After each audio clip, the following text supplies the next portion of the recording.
حضرت ابو اراکا فرماتے ہیں کہ میں نے ایک دن حضرت علی رضی اللہ تعالیٰ عنہ کے ساتھ فجر کی نماز پڑھی۔ جب آپ نماز سے فارغ ہوئے اور داہنی طرف رخ کر کے بیٹھ گئے، صبح کے وقت ان کی یہ حالت تھی کہ رنگ زرد اور بال بکھرے ہوئے، ایسے معلوم ہو رہا تھا کہ آپ بے چین اور غمگین ہیں۔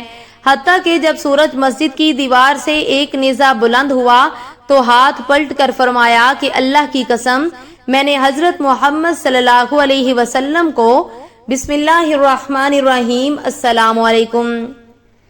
حضرت ابن مسعود رضی اللہ تعالیٰ عنہ فرماتے ہیں کہ اللہ تعالیٰ نے تمام بندوں کے دلوں پر پہلی دفعہ نگاہ ڈالی تو ان میں محمد صلی اللہ علیہ وسلم کو پسند فرمایا اور انہیں اپنا رسول بنا کر بھیجا اور ان کو اپنا علم خاص عطا فرمایا۔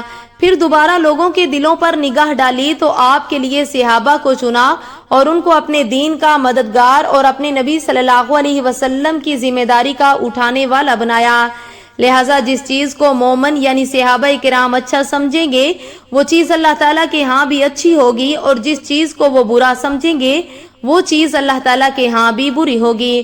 حضرت عبداللہ بن عمر رضی اللہ تعالیٰ عنہ فرماتے ہیں کہ جو آدمی کسی کے طریقے کو اختیار کرنا چاہے تو اسے چاہیے کہ وہ ان لوگوں کا طریقہ اختیار کرے جو دنیا سے جا چکے ہیں، اور یہ لوگ نبی اکرم صلی اللہ علیہ وسلم کے صحابہ ہیں کہ جب اس امت میں سب سے بہترین اور سب سے زیادہ نیک دل اور سب سے زیادہ گہرے علم والے اور سب سے کم تکلف برتنے والے تھے، یہ ایسے لوگ ہیں جن کو اللہ تعالیٰ نے اپنے نبی کی صحبت کے لیے اور اپنے دین کو دنیا میں پھیلانے کے لیے چن لیا ہے۔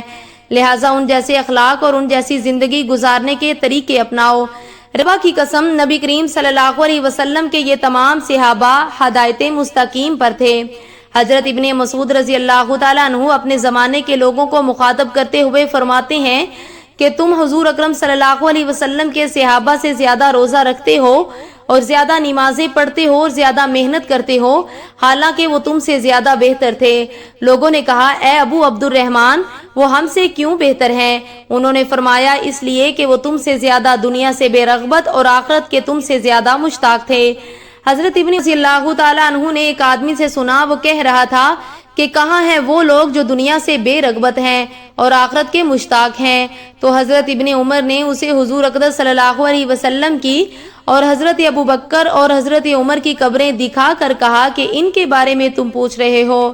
حضرت ابو اراکا فرماتے ہیں کہ میں نے ایک دن حضرت علی کے ساتھ فجر کی نماز پڑھی۔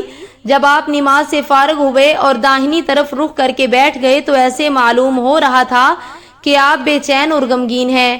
حتیٰ کہ جب سورج مسجد کی دیوار سے ایک نیزہ بلند ہوا تو انہوں نے 2 رکعت نماز پڑھی، پھر اپنے ہاتھ کو پلٹ کر فرمایا کہ اللہ کی قسم، میں نے حضرت محمد صلی اللہ علیہ وسلم کے صحابہ کو دیکھا ہے، آج ان جیسا کوئی نظر نہیں آتا ہے۔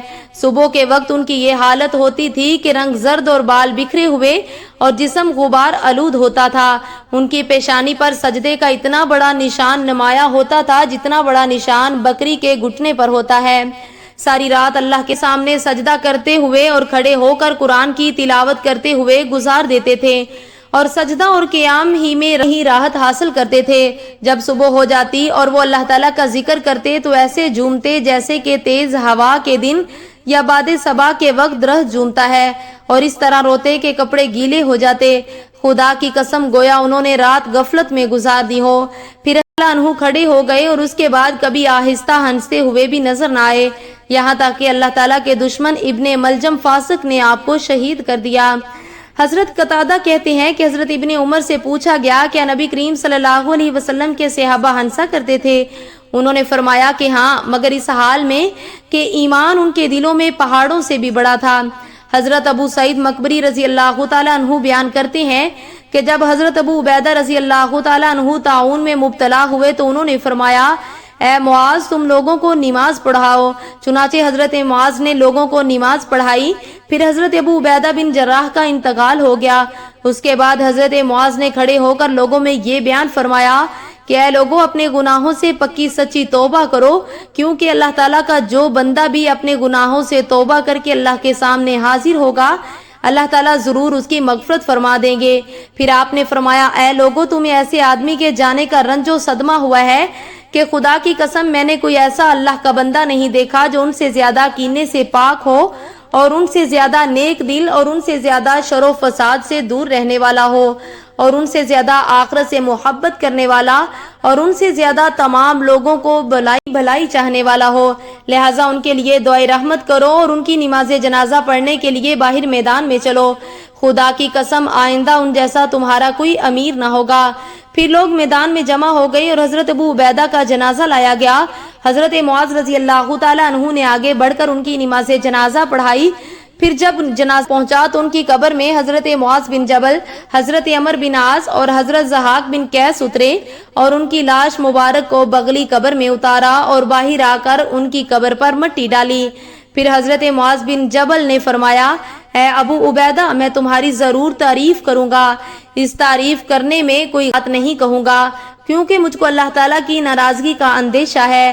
اللہ تعالیٰ کی قسم، جہاں تک میں جانتا ہوں آپ ان لوگوں میں سے ہیں جو اللہ کو بہت زیادہ یاد کرتے ہیں اور جو زمین پر عاجزی کے ساتھ چلتے ہیں اور جو جہالت کی بات کا ایسا جواب دیتے ہیں جس سے شر ختم ہو جائے، اور جو مال خرچ کرنے کے موقع پر خرچ کرنے میں نہ فضول خرچی کرتے ہیں اور نہ ضرورت سے کم خرچ کرتے ہیں، بلکہ ان کا خرچ اعتدال پر ہوتا ہے۔